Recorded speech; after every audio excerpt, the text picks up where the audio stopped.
¿Cómo está? Muy buenos días. Muy buenos días, muchas gracias por la invitación. Bueno, a propósito de lo que acabo de decir sobre el tema político, yo quería una impresión suya, aunque de repente no corresponda y usted dirá que no, pero la controversia respecto de lo que va a ser el gobierno de Castillo se centra también en los pedidos que hacen algunos analistas y me parece que con justicia, como Rosa María Palacios, en el sentido de que si la estamos haciendo bien los peruanos con el sistema de vacunación contra el COVID-19, el gobierno entrante debiera considerar, no tanto por el ministro, que seguramente ellos tendrán otro ministro de salud, pero sí respecto de quienes están encargados del sistema de vacunación. Quiero su impresión si es posible. Bueno, obviamente sí, lo que corresponde es como gestor y en general cualquier funcionario público tiene que tener una idea de lo que está en juego, digamos, en un proceso de transición gubernamental. Lo que vamos a tener es un proceso de transición gubernamental que no es el acto de la transferencia donde uno le da los papeles y hace la documentación. Un proceso de transición gubernamental es un proceso que debería empezar mucho antes. Lamentablemente recién se empezará, me imagino, la próxima semana. Y es un proceso que debe durar por lo menos 6 meses hacia adelante para garantizar que hay un engranaje adecuado entre un gobierno que se ha ido y un gobierno que empieza a gestionar. Y en ese sentido sí es fundamental, más allá de como usted bien señala, de la cabeza visible del sector, digamos, tener una prudencia y tener decisiones atinadas respecto al aparato que conduce el proceso y gestiona el proceso, ¿no? Entonces, eso obviamente requiere una mirada fría, tranquila, serena del gobierno nuevo para no producir un bache. En toda transición gubernamental ocurre un fenómeno que está documentado en la literatura política y del cambio, y es que el desempeño gubernamental cae siempre en un proceso de transición, es normal, porque el gobierno se asienta, ¿no? Claro, claro. Y ese proceso puede durar 6 meses o puede durar 1 año. Y entonces, vamos a tener un descenso en el desempeño normal y probablemente un incremento de la tercera, a propósito de la tercera ola. Entonces hay que tener prudencia, claro. Hay que tener prudencia. Esperemos que el gobierno nuevo tome las mejores decisiones. Y eso es lo que podría comentar respecto a su inquietud. Muy bien, vamos ahora con algunas conjeturas que normalmente se dan a partir de situaciones como las que estamos viviendo. Es cierto, el ministro me parece que ha dicho, el ministro de Salud, que asume él que hasta diciembre ya posiblemente todos estemos vacunados. ¿Esa es más o menos la idea? Eso es una posibilidad muy viable. Las estimaciones que nosotros tenemos de dosis de vacunas para el segundo semestre son 50 millones. O sea, no hay razón para que no podamos lograr el objetivo de tener a los mayores de 18 vacunados y además entremos con una cohorte en el 4º trimestre de adolescentes. Recordemos que ya una de las vacunas ha actualizado su ficha en base a los ensayos clínicos, a la evidencia científica acumulada y por lo tanto los mayores de 12 años podrían también ser vacunados. Entonces, disponibilidad de vacuna vamos a tener. Correcto. Y la otra parte que hace posible la ecuación de lograr vacunar, o sea, proteger, es el recurso humano, la capacidad del sistema de salud. Nosotros hemos vacunado en días 225.000, 220.000, 215.000 por día en el mes anterior, o sea que eso demuestra que el sistema puede absorber esa demanda y atenderla. Obviamente hay que potenciar más la capacidad de vacunación en Lima y en regiones, pero es totalmente viable, totalmente viable. Me pareció, si no me corrige, el ministro incluso ha dicho que en este mes de julio deben llegar 8 millones de dosis. Sí, entonces el insumo, digamos, que es fundamental para el proceso, que es la vacuna, es una realidad y eso es producto al éxito del país en la negociación con los laboratorios, lo que nos permite tener ese insumo, ¿no?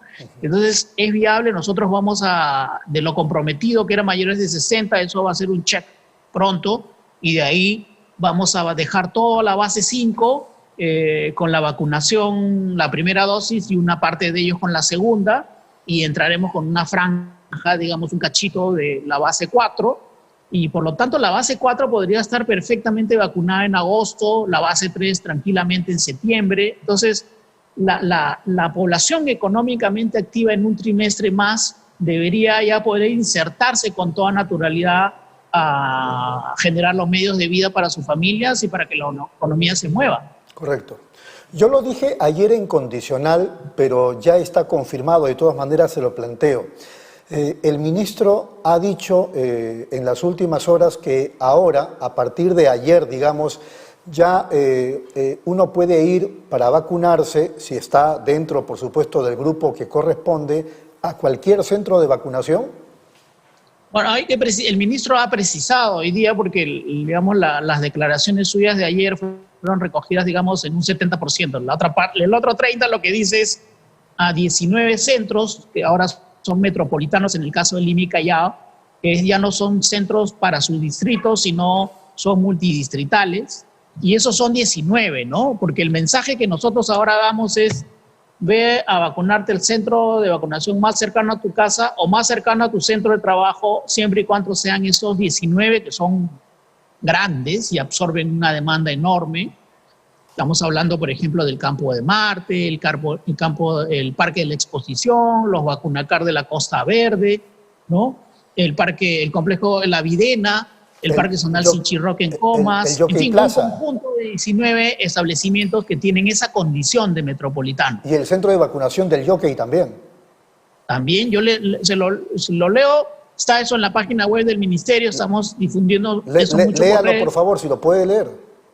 Reiterando, entonces, tenemos el Campo de Marte, tenemos el Parque de la Exposición, los dos Vacunacar de la Costa Verde en Magdalena y en Chorrillos, la Videna, el complejo y estadio en Puente Piedra, el Parque Zonal Sinchirroca, el Jockey Plaza, el Complejo Deportivo de Villa María del Triunfo, el Polideportivo de Villa El Salvador, el Plaza Norte, la Playa Milen en Jesús María, el Real Felipe en el Callao, el Estadio Municipal de Surquillo, el Estadio Monumental, que es Vacunacar, el Complejo Deportivo de la Municipalidad de San Isidro, que queda en la Avenida del Ejército, el Parque Las Leyendas, el Complejo Deportivo Bayóvar en San Juan de Lurigancho y el Parque Zonal Huiracocha. Entonces, las personas que trabajan por ahí pueden ir, pero la regla de oro es ir el día que te toca. No hay forma. Si todas las personas se adelantan, hemos notado cierta ansiedad, hay gente que se está adelantando en su día, hay un cronograma, hay que respetarlo, y por lo tanto haremos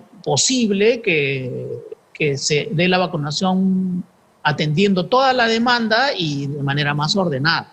Claro, ese anuncio de los 19 centros donde uno puede acudir a vacunarse, digamos, podría bajar las aglomeraciones que se están apreciando en otros centros. La idea de los centros de vacunación metropolitanos, que son por naturaleza espacios amplios y abiertos que permiten una vacunación masiva, es precisamente descongestionar los centros más pequeños.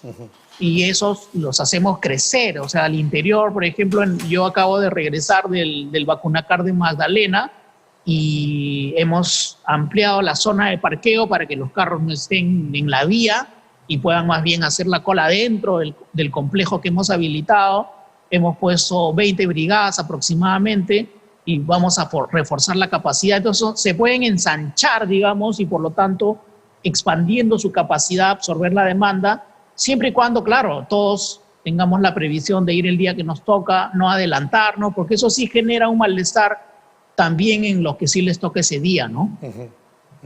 Ahora, algo que estoy apreciando, si no usted me corregirá, por lo menos yo lo vi en el centro de vacunatorio de La Videna, es que previo a la vacunación misma convocan a las personas a las que se les va a vacunar para que aprecien todo el trámite que significa introducir la jeringa en la botellita y todo eso, lo cual a mí me parece que está bien. Eso es parte del protocolo que siempre estuvo, y a partir de unos casos muy accidentales, digamos, de personas que dudaron de ese procedimiento, las instrucciones de todos los vacunadores es seguir el protocolo al pie de la letra y van mostrando la jeringa, efectivamente la botellita de donde uno saca las dosis, muestran la cantidad que debe estar en la jeringa. y la gente se va muy tranquila. Yo creo que la confianza en el proceso ha ido aumentando de manera muy importante, muy importante. Muy bien, señor Granados, una brevísima pausa, por favor, y luego seguimos, si fuera tan amable. ¿Cómo no? Encantado. Regresamos en unos momentos.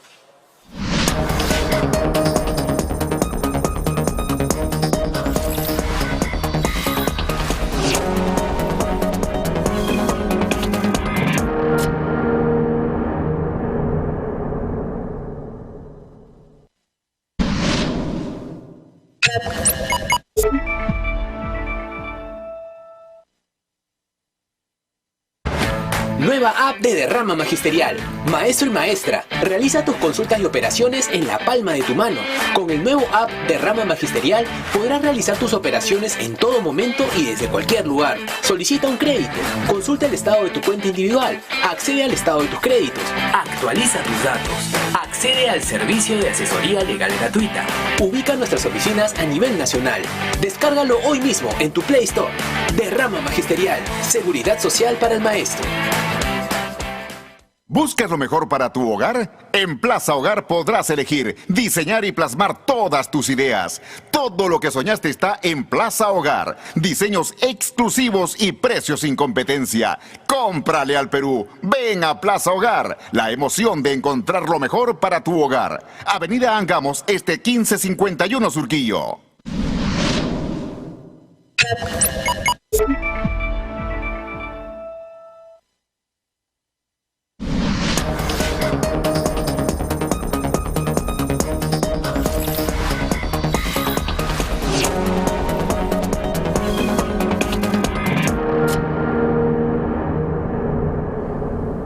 Muy bien, seguimos aquí en UCI, un canal inteligente. Esto es Pulso Informativo. Estamos conversando con Arturo Granados, vocero del Ministerio de Salud.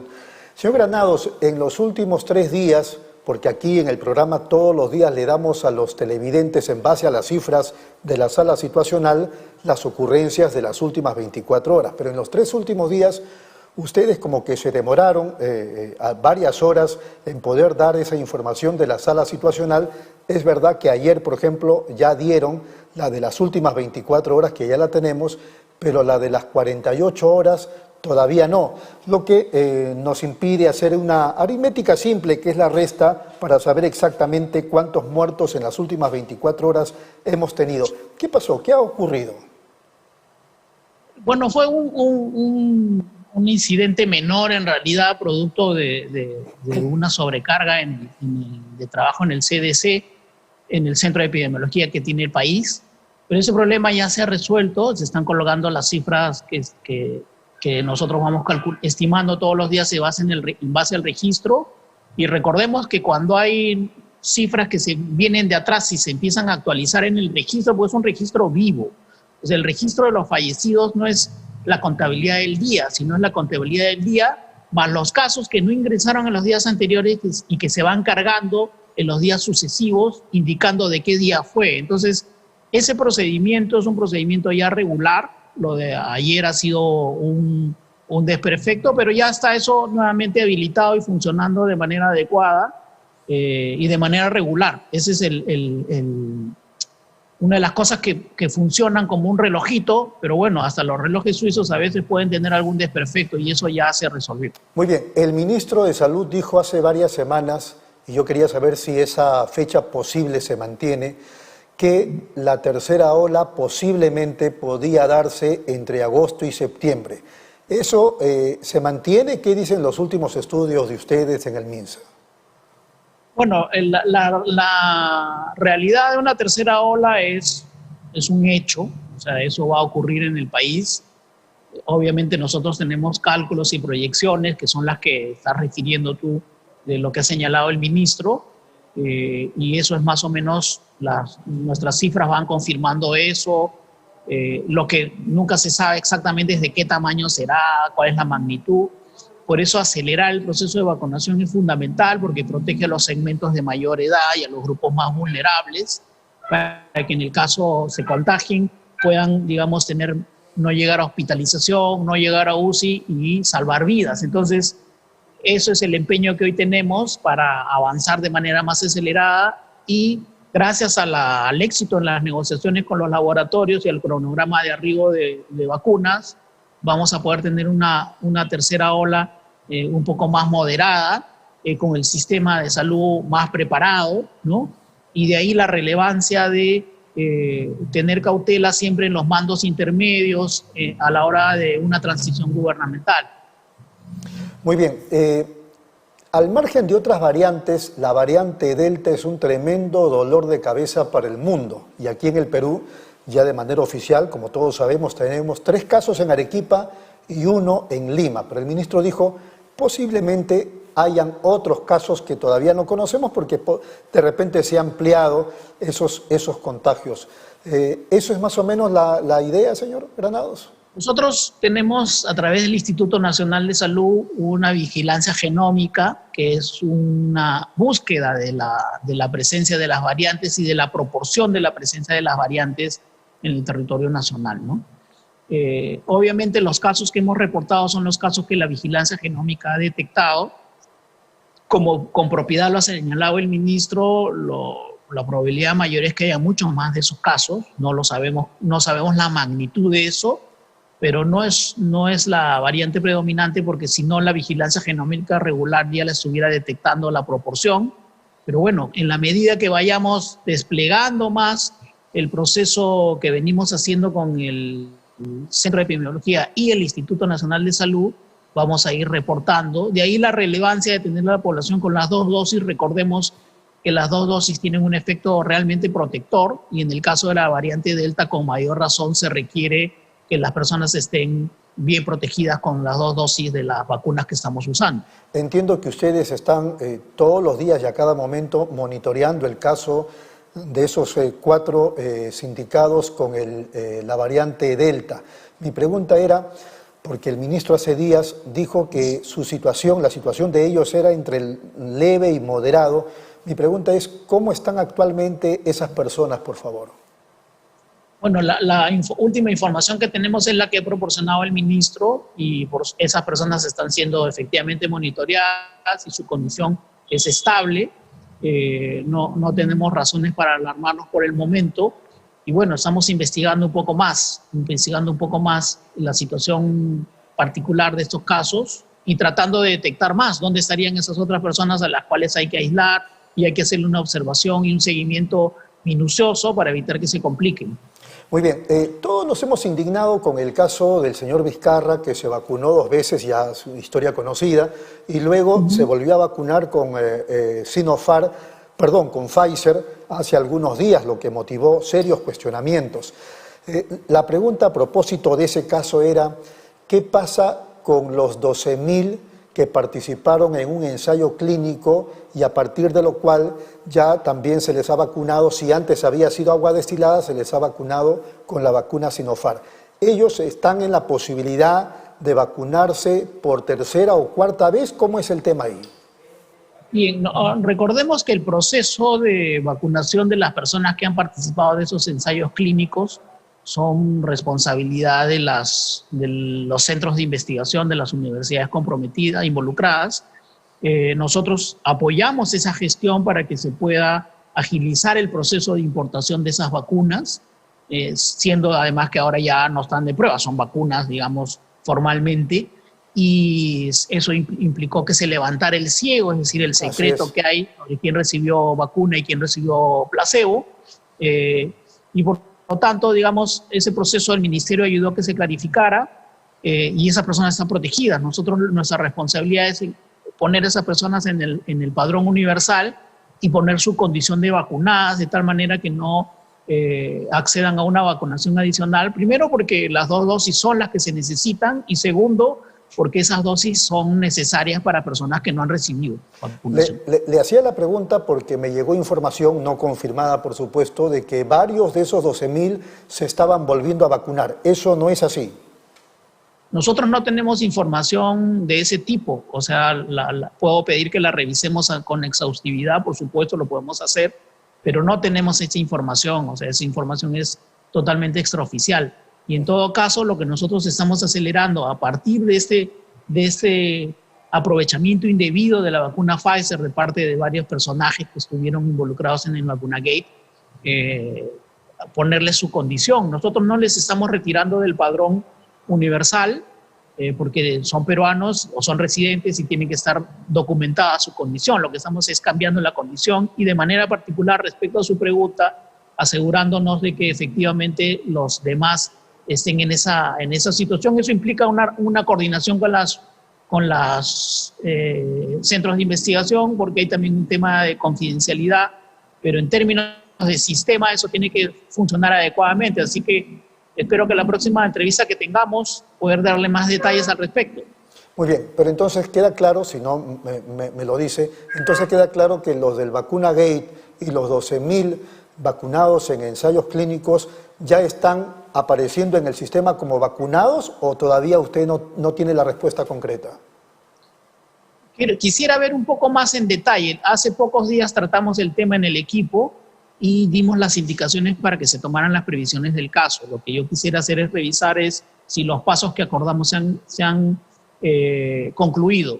Ahora, obviamente, en el caso de las personas que están dentro del marco de los ensayos, eso no tiene nada que ver con el Vacunagate. Eso quiere decir que es un proceso regular de participación voluntaria, que obviamente toda la comunidad tiene que agradecerle a esas personas. Claro. Y por eso se cuidó que tuvieran sus dosis de vacunación. Así es. Y ahora hemos decidido dar algunos pasos para asegurarnos que el problema que usted indica no suceda, ¿no? Entonces, lo que yo voy a hacer es averiguar un poco más a detalle si esas definiciones específicas que tomamos en una reunión de trabajo se han venido implementando rápidamente. ¿Cuándo cree que nos tenga una respuesta concreta? ¿Más tarde, mañana, dentro de una semana? Conversaré ahora con el equipo para tener el detalle. No le voy a dar una fecha porque no me gustaría incumplir mi palabra, ¿no? Muy bien. Señor Granados, ha sido muy amable. Gracias por permitirnos conversar con usted. Muy amable, gracias. Buen día.